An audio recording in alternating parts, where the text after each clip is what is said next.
You're listening to an Anazao Ministries podcast.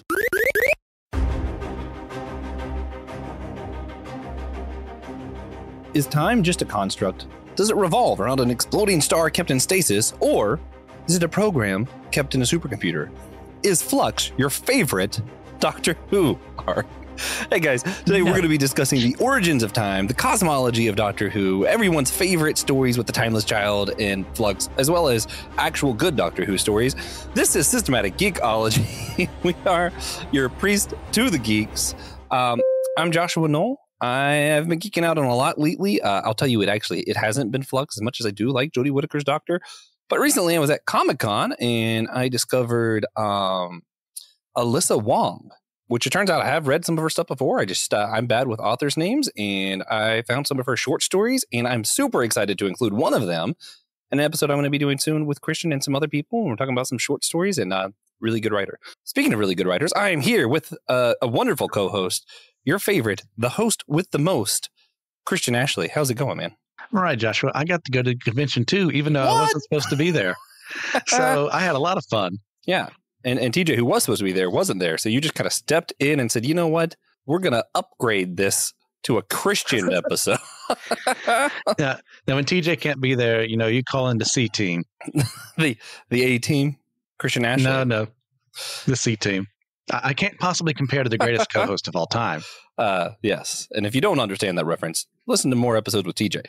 Actually, I have been geeking out on Pluto, which is a recent Netflix anime based on a manga written by one of my favorite mangaka who has written 20th Century Boys, which I'm really hoping this does well. So that gets animated too.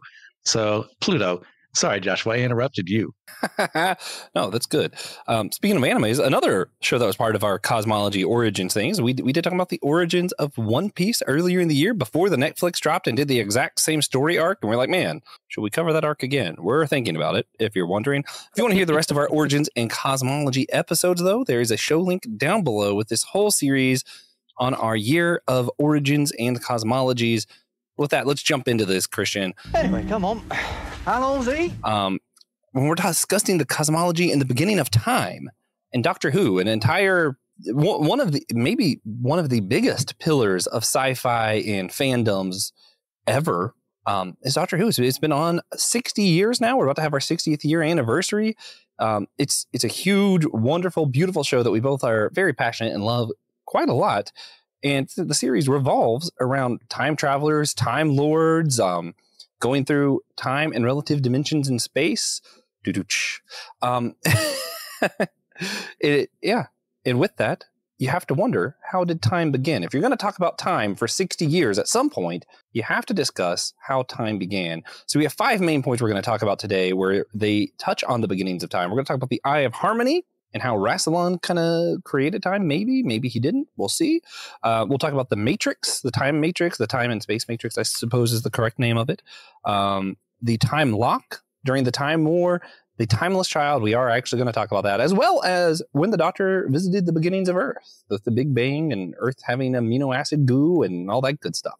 But let's start this off, Christian, with the Eye of Harmony. What all do you know about Rassilon creating the Eye of Harmony and all that stuff? I'm trying to remember when this happens because all this stuff kind of runs together. Is this more new Who or is this from old Who?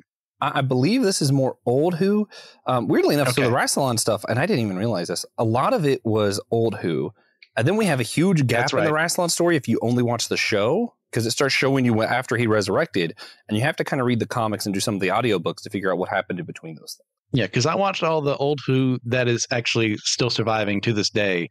Yeah. About almost 9 years ago. So it has been some time since I've seen it. So I'll be relearning some stuff today.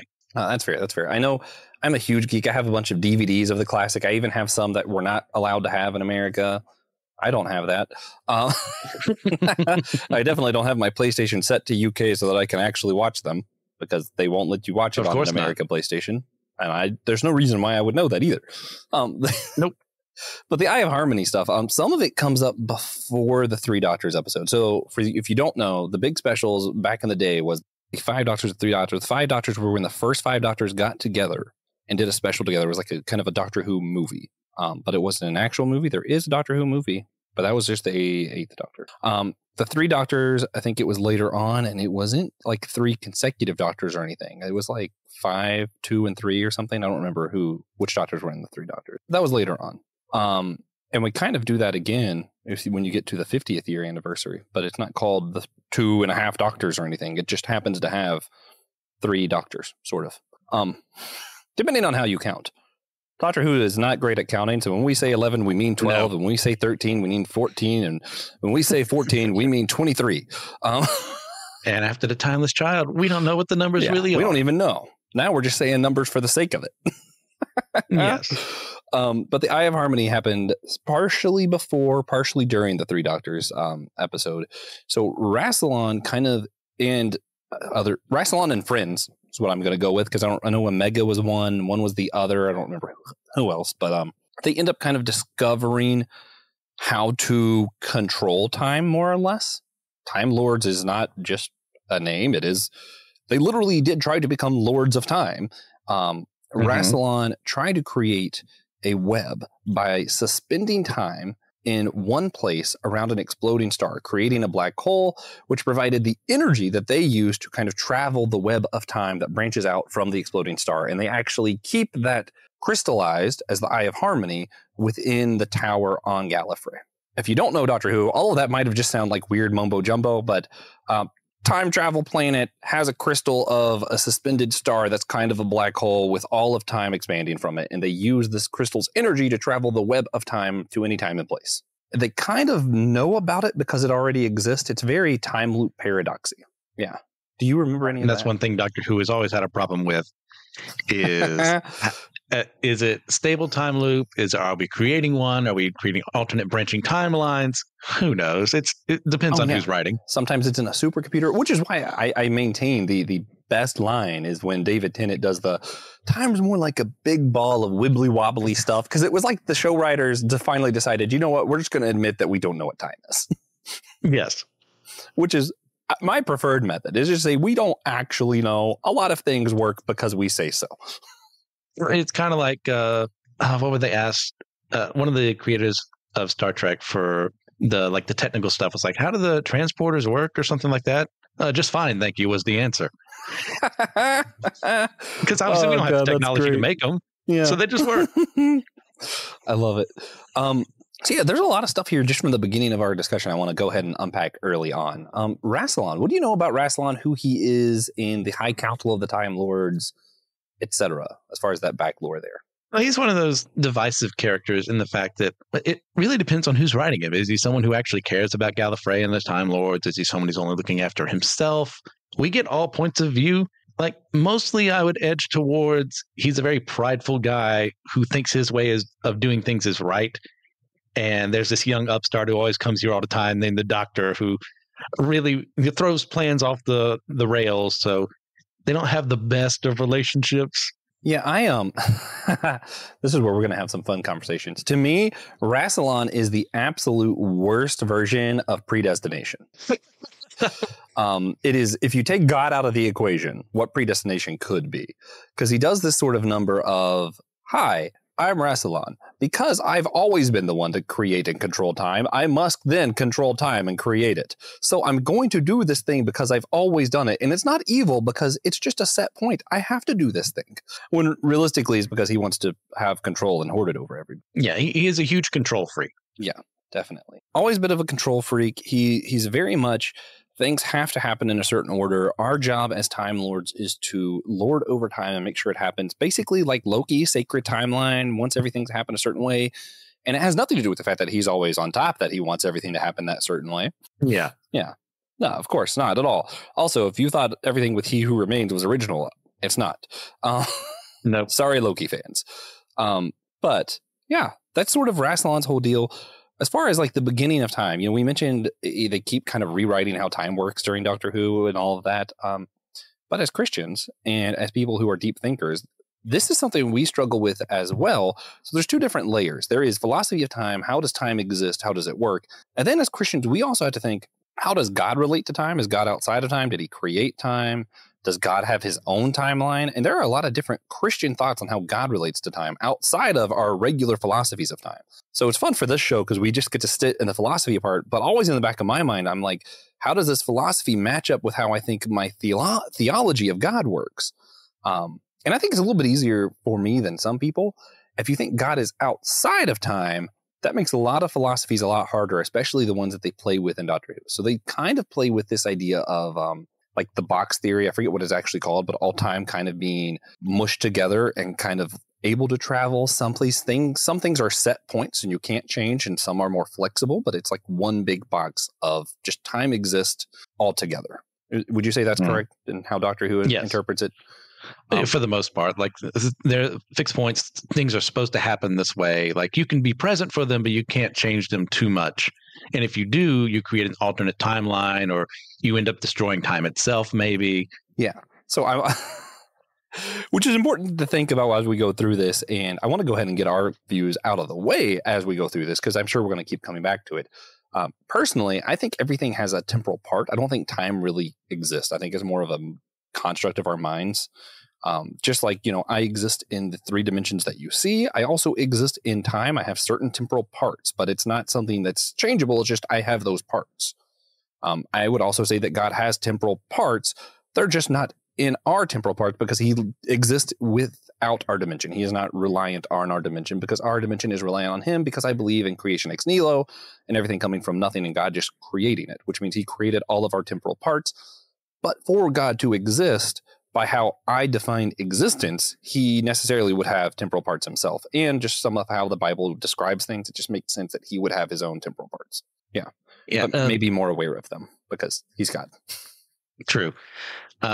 For me, God exists inside of eternity, which is something I cannot grasp yet. I cannot reach yet because I'm outside of it. I am in this thing we call time, where things go forward, progressing since the beginning of time being created as a thing. How the heck does all that work? I am not a physicist. That is not my thing. That involves math. Math is the devil, and the devil is bad. Therefore, I don't study it. Do you think of time as like more linear, though, usually? Yes, I do think it more linearly in that it is progressing towards the end of whenever, new heaven, new earth come, and then we are inside of eternity in that moment. Just to go ahead and explain where I'm coming from, why I think the temporal parts thing, we do know when things experience different layers of gravity and different things that they age at a different rate, which a lot of people used to say, oh, that must mean time travel is possible because it moved through time differently. I more think, well, that just suggests time's not a thing, and it's just it had temporal parts and it experienced things differently because all of our dimensions kind of rely on one another, if that makes sense. Yeah. But that's just when we think of those kind of things. So when you think of like how something's able to be in a different orbit and experience time different, like when we have a clock in an outer orbit, it clearly is moving at a different pace than a clock in our orbit. How do you interpret these kind of things of like gravity and stuff affecting time? Does that affect how you think of it linearly, or is it just kind of interesting? As far as where I am in the universe, it has a meaning in that there are certain planets, their orbit is very different than Earth. So my time there is going to be different. Or if we were able to achieve light speed or something like that, I would age way slower than someone who is experiencing normal time. From what I understand, from what little I've studied, that's how it would work. So how does that work exactly? I have no clue. I will do the best I can. Also, shameless plug for both of us. I'll start with mine. I have another podcast, Dummy for Theology, where I talk about Genesis 1 so far, basically. And the episode is When Even Is God? And I do talk about some of the different philosophies of time and get more into my thoughts in depth there. And Christian also has a podcast, Let Nothing Move You, where he's talked about Genesis 1 and necessarily has talked about gap theory and evolution and all that. And we'll get to more of that when we talk about the Big Bang later this episode. Yeah, if you want a bunch of questions asked and no answers given, go to Dummy for Theology. Yeah. If you want a bunch of questions asked and a very biased opinion, come to Let Nothing Move You. I will never answer anything on Dummy for Theology. It's my entire mission. I made the podcast specifically to irritate Christian. It's the most infuriating thing in the world. And I listen to it every time it shows up on my feed. Well, good news. More episodes are coming soon. I've been kind of on a slight hiatus, but soon. Excellent. Okay. Moving forward, Rassilon in the Matrix. So we talked about Rassilon a little bit, who he was kind of, he's the president of Gallifrey. Usually there was one time the Doctor was president. There is the Matrix, What is the Matrix? Great question. It's kind of a supercomputer that Time Lords just have. It stores time and also tells them every single possible future, and it's what lets them know what are or are not set points in time. When Rassilon dies a physical death the first time, yes, the first time I said,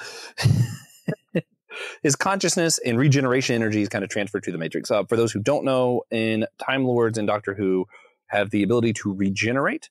The lore at one point was that they could regenerate up to 12 times, and we kind of discover that that's not always true. They're able to make exceptions because they have access to the Matrix, and that is what gives them the energy for regeneration. So it's basically a almost pseudo-religious rule that they only get 12 regenerations, and if you're good enough, we'll give you more because we need you around. Rassilon, whenever he died his physical death the last time, he is in the Matrix. Christian, what do we think of a time matrix? Time and space matrix, I think, is... right? Yeah, it's for him. It's that whole thing of continuing that part of that being that control freak is that this is what I want to happen, so I'm going to maneuver things this way. Like even my own death is going to lead things to where I want them to be. So I will come back, and it's going to be because the doctor helped, or because I've got all these other pieces working here. They may not know everything that's going on, but I'm coming back, and I'm going to be in charge again. So when it comes to that whole thing, it's well, who do we want to have control of that power is a huge question. I know that's another question you're going to be asking about time itself. How should we use it if we were able to? Yeah, but Rassilon would not be towards the top of my list. No, you don't think so? There's there's actually a comic out there with the Eighth Doctor, which I love the Eighth Doctor. I wish there was more of him. And yes, most Whovians feel the same way. Also, Whovians are the term for Doctor Who fans. It's way cooler than Disnerds. I hate that I'm stuck with that. But but in the comic, from the Matrix, he's able to basically send messages to the TARDIS and is more or less controlling the Doctor with, this is what the Time Lords say. You need to go do this now. You need to do this now. And he's kind of able to puppet string. I think it actually makes a good point of how people do have power after death. Maybe not literally in that way of a subconscious in a supercomputer, but I think we all do have some kind of agency. Even after our death, we still continue to affect those things around us, which is part of why I hate the YOLO thing. I have many reasons why I hate YOLO, but a large one is, even if I don't believe in an afterlife, everything I do in this life does have impact. Even after I die, will continue to have impact on things because butterfly effect is real. Yes. Yeah. So, Christian, are you going to put your consciousness into the time-space matrix when you die? I would not trust myself to be in that position of power. Yeah, that's fair. Me either, for the record. Don't be looking for me in the matrix. Also, any messages you get from me after death are not coming from the matrix, I swear. The time lock. We said we were going to talk about the time lock as well. This is the last of the cool things we're going to talk about, I think. Actually, no, we get to talk about the Earth stuff later. But Gallifrey was in a giant time war. So if you don't know, Classic Who lasted 40-ish years, 30-ish years, something. Then it kind of had a hiatus. You had that movie with the Eighth Doctor that I mentioned. You have Rassilon coming up in that comic. Then you get the new series and you find out there was some kind of time war, and now the Doctor is the last Time Lord. We're all confused by that. We all want to know where Gallifrey is. It's just gone. There's a whole mystery. We get several seasons in before we get any real hints of what happened. And it turns out that Gallifrey was in what's called a time war with the Daleks being the exterminate R2D2 looking robots in space that are also aliens. Yes. Trash cans with plungers that can kill you. Way more terrifying than they look. That's true. During the time war, the Time Lords and Gallifreyans, and yes, there are people in Gallifrey who are not Time Lords. It's not a species. It's a rank, maybe? I don't know how you would say that. They came to a lot of desperate measures to try and, not have all of time erased, that kind of thing. One of those desperate measures was bringing people back from the dead. They resurrected Time Lords because, remember, they have the regeneration ability. They're like, let's give them some extra regenerations. And one of them, of course, was someone they needed desperately, Rassilon. Christian, I think everybody knows how I feel about consequentialism and that kind of thing of the ends justify the means. But so you want to talk some about how do you feel about this? When it comes to war, and I know this is, in our current geopolitical situation, a very touchy subject. So we're not going to do our world, but we'll talk about Gallifreyan's world. Is there a place for that kind of argument of the bad guys will do anything, so what will we do to win? Is there a place for consequentialism? Is there a place for, no, actually, sometimes we just got to do what we got to do? Yes, if you have people around you who can call you out, who you will listen to, and are able to override your more loosely interpreted ways of having war.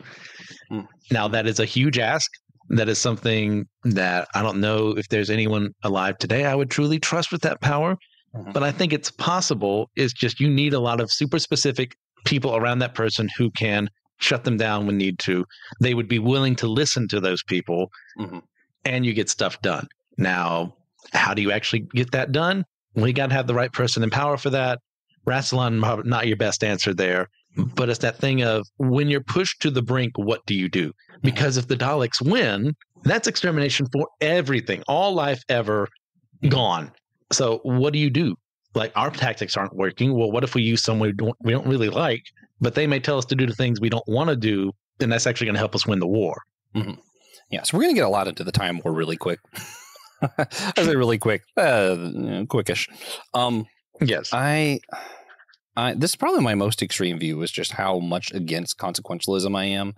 I think it takes extreme arrogance to believe the ends justify the means, because the reason correct process and correct procedures matter is because they do produce the best ends in the end.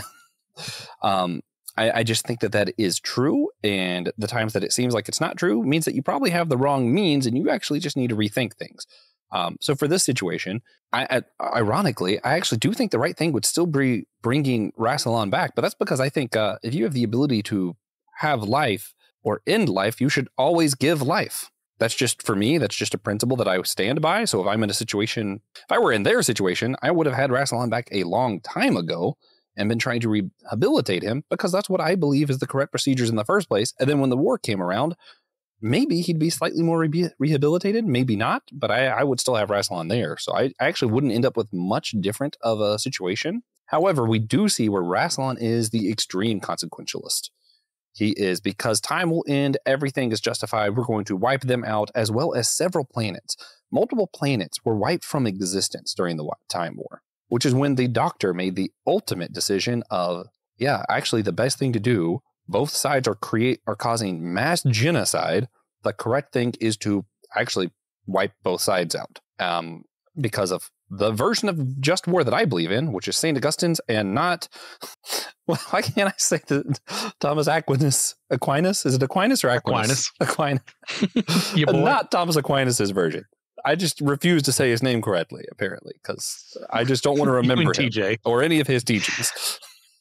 Oh, but yeah, the just war version that St. Augustine had, I think, is usually right. Maybe not always, usually right. And I think in this instance, it was just to wipe out both sides because they're creating mass genocide. How do you stand on the Doctor's decisions and everything else that happened with the Time War? I get it. Like, brought to that brink of, what am I supposed to do? I just want to adventure and have fun and, explore new places. And I'm stuck in this, and all I see are people on both sides. Obviously, I don't ever want the Daleks to win because I know exactly who they are. Yeah. But do I really want the Time Lords to win if this is how they're going to rule and reshape the universe in their image? After all this is happening, wouldn't it be better if somehow someone was able to stop both from existing at all? Even though we know both come back eventually. But that being what it is, I understand his point of view there. Like, they've got to be stopped. Now, that comes at the result of a lot of civilians on Gallifrey being killed in the crossfire. So it's a very tough point of view there. The ends justify the means in the Doctor's mind of, I don't particularly want them to die, but it gets rid of the people in charge who would be taking over the universe and then saying, okay, Dalek's gone, Time Lords are in charge, we're going to do whatever we want. And is that necessarily a good thing? Not with the leadership they had. Yeah, it's definitely a difficult situation that the Doctor was in here. But it's interesting because he not only did he sacrifice all those people, the innocent people, and that is terrible, he also himself sacrificed because he knows he is now the last of his own kind. He has no one else after this. And they really pushed the weight of that throughout the New Who series, up until the Capaldi stuff where he was able to kind of fix it. But yeah, I mean, it's intense, and it's definitely a difficult situation. I still agree with the Doctor in the end. But when we think of like time being able to just cease and people committing genocide, I mean, yeah, I'm with them. And we got to scripture for that too. Several times over, the people of Israel are told to commit genocide. against the Canaanites and the people, in the land there. And we look at that today and go, oh no, that's terrible. But we also see what happens when they go half-hearted about it, kill a couple of people, leave a couple alive. Mm-hmm. Oh no, they start influencing their culture, influencing their decisions. They start worshiping false gods. And so you see, this is why God wanted them gone. Same thing with the Amalekites with Saul. It's like, hey, they attacked Israel forever ago. They're going to do it again. They've done it to countless other people, wipe them out. They're not good. And we go, wait, shouldn't we be trying to save these people? But that doesn't really exist, that point of view in that time in the world. So I don't particularly like the fact these people had to die. I know where they're going when they die. So what am I supposed to do? Well, I'm supposed to be faithful. Mm-hmm.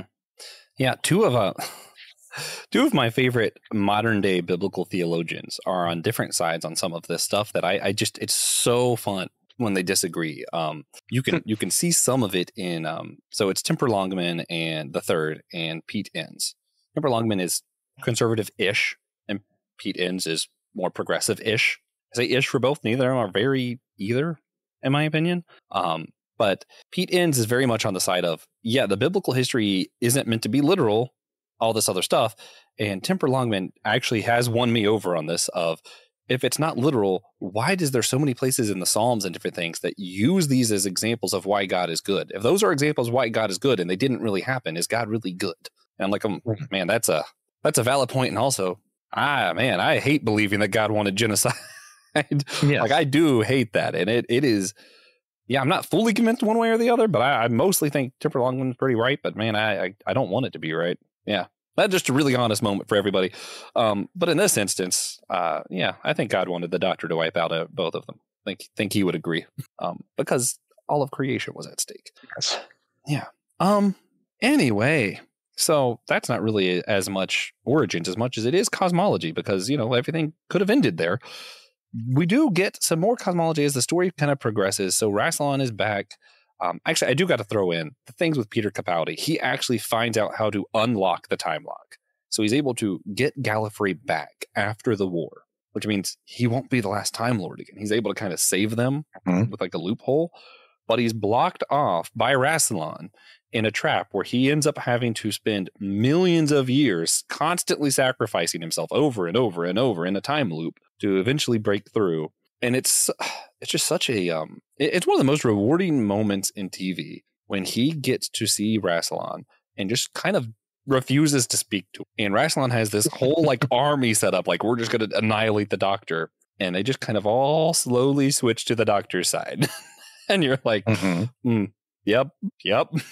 It's one of those, and this might sound weird, but Doctor Who actually is a show that helped me understand what the Bible means when it says fear of the Lord, not being scared of the Lord, but God is righteous, and when you're not on his side, oh no.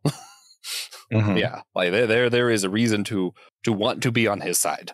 And that was very much the Doctor in that moment. We know the Doctor would not kill Rassilon, but also, nope, I'm not on that side right now. This guy literally spent millions of years to break through a trap. Nah, I'm with him. I'd rather live. Yep. I don't know what's going to happen, but I know it's not good. Yeah. And man, if you haven't seen the end of the Capaldi run, please watch it. It is so good. The Timeless Child, however, not as good. So Jodie Whittaker takes over after Capaldi, who is sort of the 12th Doctor, maybe. So Whittaker's sort of the 13th, maybe. We call her 13, which is fitting because she had an unlucky run. Because she was an excellent actress. I think everyone agrees she was excellent. The filmography, I also will say, the cinematography, excellent. The way they shot some of these things, it is the largest the Doctor Who universe ever felt. And yet somehow the stories were so just, I don't want to say dumb, because I know some people love it, and I don't want to be disrespectful to those fans. But yeah, it did frustrate me. I was never able to make sense of it, and I really just didn't like the show for a few years there. Yeah. And during those years, they had a storyline, The Timeless Children. Christian, please unpack what this is and let them know how much you love what Chris Chibnall did with this show. So, in a massive retcon that does have precedence within a series, Old Who, there's an episode called Brain of Morbius or something like that, where we're shown what is kind of hinted to be doctors before the first Doctor in this moment that has never really picked up on since then. It was retconned away and said, no, that's actually they're talking about Morbius instead. But what has happened here is that we get the idea that they were incarnations of the Doctor before the first Doctor, starting as a young girl who is found by our before they became Time Lords, if I'm remembering correctly, and found that, oh, she can regenerate. She has this massive power we don't have. So we're going to study this and then take it for ourselves and then mind wipe her. So as these regenerations go, she has no clue that any of this happens. So the Master has to come in, big hero, the Master, to reveal all of this to the 13th Doctor. This is who you actually were. They stole this from you. They're so evil. I'm not the evil one here. They are. And there's plenty more. As I said, that's where the Time Lords get their regeneration from, is they stole it from this creature who really didn't have a name, if I'm remembering correctly. Yeah. That has no origin point. So in the process of trying to explain the origins of the Time Lords, they also create more questions in all of this, which I'm not a fan of, as we've spoken before. Yeah. So this was not what I would have done. I'll put it that way. I am all for mystery in your ending. I'm all for some kind of like vague, like you can leave us wondering kind of stuff. I'm not for doing that with your origin. Like I think it can work really well if you have a solid beginning and you leave us wondering what happens next and you make us wonder what was the right or wrong thing. Like I think a story can be done really well with ambiguity as an ending. Ambiguity as your beginning makes you not have any idea what's going on at all the entire rest of the story. And if your story, no matter how your story ends, you're still like, okay, but does that even make sense? Because I don't even know how this started. And that infuriates me, actually. Yes. But these are questions fans are going to have. Like, well, where did the Time Lords come from? Who was the first Doctor? The first Doctor, like, was the brain of Morbius actually, talking about this? Was it something else? And you get into this whole thing of like, I want answers. Like, as someone who really likes giving people answers when it comes to questions I pose in books, it's like, hey, I'm not going to like leave you hanging. I'm going to actually build it up along the way. I appreciate when writers do that when it's done well. Yeah. Now, I will say, I'm going to talk about some of the positive aspects of this. Go for it. Personally, one of the things I love about the Doctor Who movie is they kind of suggest or show or straight say, I don't remember, that the Doctor is half human, which is why he cares about Earth, which actually is a really good explanation for why he cares about Earth. And now we have that ability for that to kind of make sense. Maybe he was a human that fell in the time-space vortex or matrix, and that is how the first Time Lord occurred. I'll accept that answer given how River Song was created, because River Song was a human that was just born in the Matrix, and that's why she became a Time Lord. So there's some precedent that could actually be interesting. We'll understand why the Doctor likes Earth so much. Cool. I'll take that if they explain it. If they don't explain it, I'll just be mad forever. But okay, I'm not going to do that. I'm going to see more positive stuff. I also think it does add to some of the evil of Rassilon, because now when we go back, we know, Rassilon didn't just discover the Matrix one day and decide, hey, this is a thing. He discovered a young child who had fell through the Matrix and realized what it was and subjected a child and extracted something from them and took their identity away and everything. I mean, even though didn't seem like it had much of an identity, still like robbing them of all the memories, robbing them of everything. Like that does make Rassilon far more evil. And you mentioned the Master earlier. For those who don't know, Master is also a Time Lord. He's usually the main antagonist to the Doctor. And what's interesting is the Master is also the main antagonist to the Time Lords, which is why the Doctor and the Time Lords relationship is really interesting, because the Master is, let's tear down the establishment. Let's destroy everything. He's evil, He wants to be in control, and the best way to be in control is to destroy what's there. And him going against that, obviously, the Time Lord wanting to be those who are in control and doing all this, puts him at odds with them most of the time. Not all, but most. Which is interesting because the Doctor also isn't really friends with them because they're trying to lord over and control people. They're just trying to do it with what's already established in there. So the Doctor is kind of neither. So you see both versions of like evil predestination and evil anti-authoritarianism. And you see the Doctor is just kind of like, hey, what if just freedom? That could work. Which is why he could have. It's weird. He also makes a terrible president. He was president of Earth once and Gallifrey, and he doesn't really do anything with it because he just kind of wants to do his own thing. That's neither here nor there. But that's where I do see the Timeless Child making interesting impact to the lore of the beginning of time and the beginning of the Time Lords, because it implies a lot of what the High Council and Rassilon did that makes them more evil, that could potentially in the future make the Master a little bit more sympathetic, because you're like, you know what? I think I might be okay with the Master just destroying all the High Council. Well, if you want my answer for how things should have gone, you need to go to Captivate, because we'll be discussing that. I think there's a way to fix this while keeping what they want to an extent. Oh, yeah. Yeah. We do a bonus question for all of our major episodes. And at the end of this episode, our bonus question is going to be, was there a way to make this more palatable? So hang in there. For now, let's go to the last point when we're talking about cosmology and origins, being the origin of Earth. At least twice. I know the fourth Doctor at one point travels back to the beginning of Earth and sees it just as a big ball of amino acids. The 10th Doctor, my personal favorite, David Tennant, Anazao, he travels back to when we see kind of the moon splitting from Earth and like the beginnings of the Big Bang, because giant spider aliens were obviously there at the beginning of our Earth, hidden, waiting for them to approach. At the core, just waiting. What's crazy is that storyline we all accept, and it's like, yeah, that made perfect sense. Timeless Child? No, how dare you, sir? But you want to unpack some of these stories, what you thought of them before we get into what you think of the Big Bang? Yeah, I'm okay. Is that the Runaway Bride is where we find us spiders were always there when we first meet Donna? Yeah. Okay. Yeah. I'm fine with that because it's dealing with the consequences of a time war. So what would be the perfect place for an alien race who thought everyone thinks is extinct, to show up? Oh, the one planet the Doctor always protects? What safer place could there be for us to hide away, no one's looking for us, than the formation of the Earth itself? I think that's a brilliant strategy. Ooh, that okay, you guys know I try my best not to do the Jesus is in every corner kind of thing. Like that's not me. But you just made me think of how often do our enemies escape us because we're busy protecting the church rather than looking inward and examining ourselves. So many, what I would just straight up say is evil pastors, people who've done stuff to children, sex offenders, etc., are hidden in our church. Why?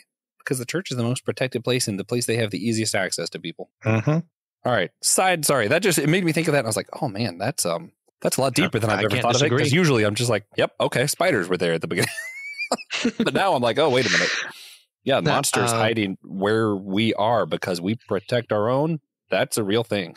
And I don't remember much about the fourth Doctor's visit there.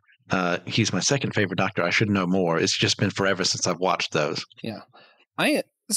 This was interesting. In my mind, you were going to be more, once we get to the theology part, which is what we're doing now, I felt like you would be more accepting of the fourth Doctor seeing that Earth was basically a bunch of amino acids rather than the Big Bang. To me, I feel like the amino acids and everything growing from that makes more sense within your theological time frame.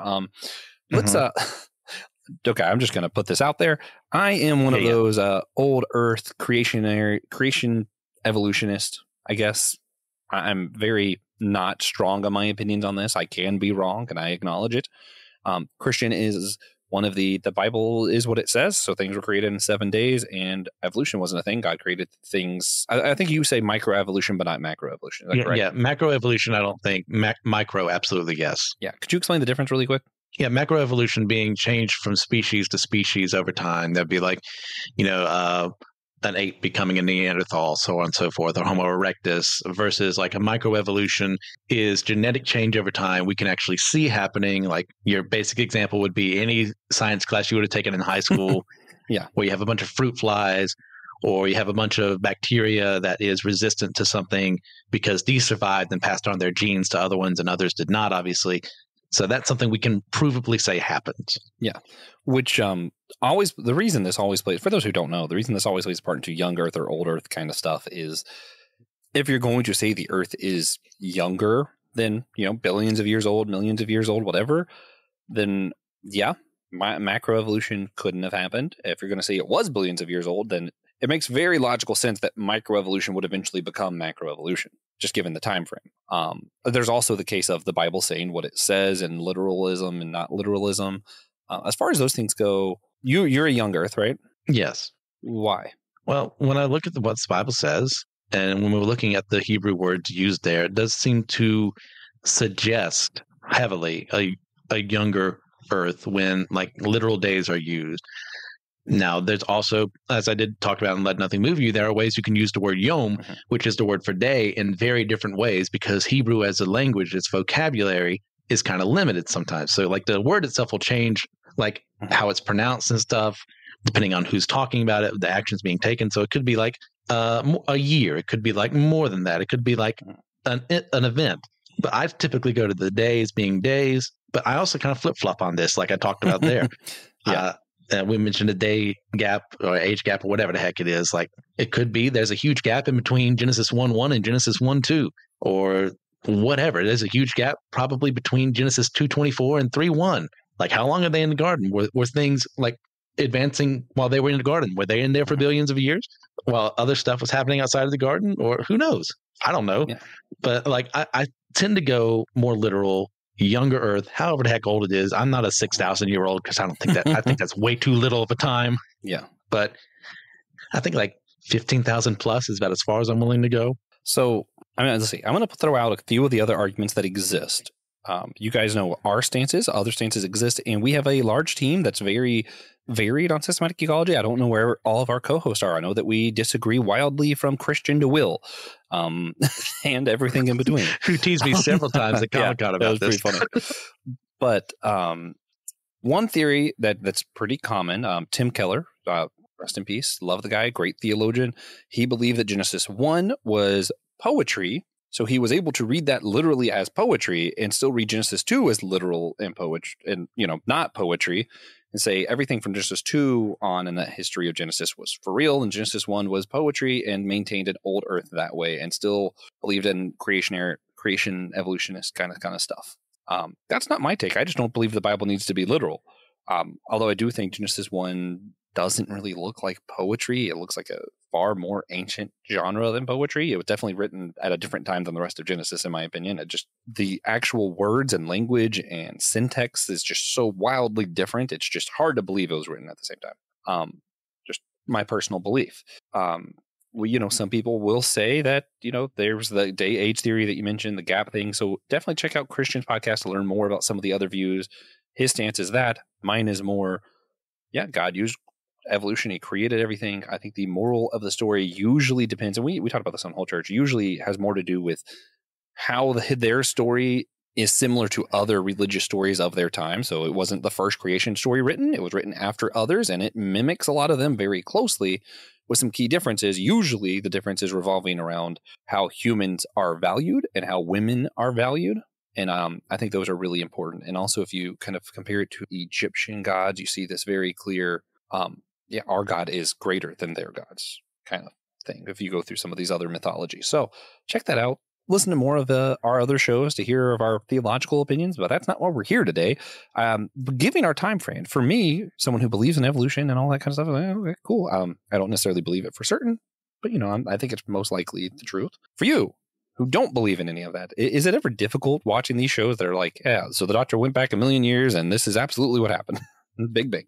It used to, but now I know how Hollywood works. Even though this is a British program, it's still the same kind of system in place. I look at who the writer is. I go, okay, they believe this, this, and this. Well, therefore, they're not going to think like Christian Ashley does. Not every person's supposed to think the same way I do anyways, and that's better for the world. So I know looking in, they're not going to think what I do. So I just say, whatever, watch what I'm presented with. I'll have my disagreements and move on with my life. Yeah. I think it's interesting. Just at one point when I was more conservative and believed more literal, I would have had a hard time because I was kind of taught that these people are attacking the Bible and attacking God, and that's what they're doing. Now I know that that's not true. A lot of them are friendly to Christian, or some people are, like myself now, even are Christian and still believe these things. And, if I wrote it, I probably would still have the Big Bang happen, but that's not because I'm like, I'm going to show Christian a thing or two, believing in a younger, that's not what it's about. It's just, this is what we believe about time. So that's what we're going to portray in our fiction writing. Yes. It's not meant to be an attack. Especially with Doctor Who, because there are times where there are religious aspects and they kind of get into some of it, and they're never really disrespectful to the idea of God or anything, I feel like. Although the devil might be a space alien trapped near a black hole. For more on that, go to our Patreon. I do want to, before we wrap this up, these stories, it wrestles with whether the Doctor was the first to discover the time matrix, or whether it was discovered by a high council or someone more evil. And it kind of wrestles with, I'm sure there's a lot of retcons, a lot of different things that the writers thought about time. And it keeps going. Did time start with a benevolent being like the Doctor? Did it start with some evil will to control everything? And they just keep going back and forth on this. Christian, I think a lot of us do think about these things. Why do we tend to attribute either good or evil forces to the beginning of time? Why can't we just, time was a thing? Well, from the Christian perspective, God is good. So him making something makes it inherently good. Like he calls it explicitly good several times over in Genesis. So when I look at that from a Christian lens, I go, okay, there is a purpose to this. There's something God finds loving and good about everything that he created. Then from other sources, when you don't really have that kind of same hope in your life, that, there's someone out there looking for you, who loves you, who made you, it's kind of easy to see, well, in the chaos of all this, I don't know if we have, however we all came here, whether it was evolutionary or if, an alien race created us or something like that, or if we're just living in a matrix somewhere. Mm-hmm. I can see how you get very cynical and go, the evil is in the world, therefore existence is evil. Well, again, this is this is funny because our differences in beliefs on some of the Bible stuff. I think the Bible even disagrees with this sometimes. And I'm interested in your response on this. But, there are places in the Bible where he says the day is evil. And he's straight up saying, the time we're given, it sucks, man. And we see places like that. We see places where, and this I think we both agree on, that all humans are now born evil at heart. Mm-hmm. And yet we know that God created us good. So there is this struggle of, how am I born evil if we're all created good and God formed me in the womb so he knew I'd exist, but why would he create something evil in the womb? There is this kind of tension, even in the biblical narrative, I feel like. Yeah. Well, that's simply because of how we started versus how we ended up. And we get that in the garden with, taking of the fruit of the tree of the knowledge of good and evil that introduces sin into the world. And now humans are corrupted by that change. So therefore we are born, evil in the fact that we know not God, that we don't serve him, that we serve our own will instead. And some people will eventually come to him, some won't. So, you can see it as evil in light of what should have been, where we should have stayed. Yeah, and I'm like a soft universalist. So this is another one we kind of disagree on, because I think that God is slowly saving everything. So if I were to give a thing, I would say before Christ, time itself became evil because everything has temporal parts. I don't think that time is some separate thing from everything. I think every single thing has its own temporal parts. So if everything was corrupted by sin, everything had that effect of evil, then time's evil because it's just a temporal part of all the other things that are already evil. But then Jesus, and the way that I read verses in 1 Corinthians, where it says just the same way that all fell from Adam, all will be saved from Christ. I take that to mean that all will be saved by Christ. And again, I go back and forth on this a lot. So, hey, take this with a grain of salt. Because, I also think God punishes evil. And what does that look like in context of Jesus saving everything? I don't know, man. But I do believe that there is a redemptive nature, not just to our own selves, because, if you read different verses in Isaiah and stuff, all of creation is going through birthing pains and moaning. Uh-huh. And I think that God is recreating everything back in his image. What does that look like? What does that mean? I don't know. But I know that I believe that at point, everything was evil, including the temporal parts of all things. And I think that God will bring all things back to himself, including the temporal parts of things. But that's because I don't believe in time. So, again, take it with a grain of salt. Yeah. You have anything else you wanted to add before we wrap this up into our bonus question really quick? I'm good. All right. So, guys, if you enjoyed our random theology mumbo jumbo combined with Doctor Who mumbo jumbo and spiders and time, subscribe to our show on Captivator Patreon, Amazon Ministries Podcast Network on Apple Podcasts as well. For one final question, we're going to talk about whether there's a way to make the Timeless Child storyline good. And by us, I mean, I'm just going to ask Christian because he has an idea and I don't. I think it just sucks. So with that, recommendations, my recommendation is going to be the same that I gave for our North Carolina Comic Con. I still just think people need to read Middle West by Scotty Young. It is just so freaking good. Yeah. Christian, what you got? Recommendations? Well, if you want a more lighthearted take on time travel, just Bill and Ted's Excellent Adventure. It's low stakes. Yeah. They're just taking people from time just to help pass their history stuff. It's a fun ride. Yeah, also play Killer Bunnies. There's several Doctor Who cards, including a Tom Baker carrot. Guys, please rate and review the show wherever you get your podcast, Podchaser, Spotify, Apple Podcasts, wherever. You know, I prefer Podchaser personally if you're going to rate where I want you to. But if you're just listening on Spotify, you just want to hit that 5-star real quick, that'd be sick. This is a part of a series, so make sure, again, if you want to hear all of our Origin and Cosmology episodes, you can go down to the show notes. That playlist will be there, and you can see the whole series. Subscribe to our YouTube for some extra content that's not available on this podcast feed you're listening to, like our comic book catch-up, our manga mustard, and drinks with Tejas. Of course, remember, we're all a chosen people, a geekdom of priests.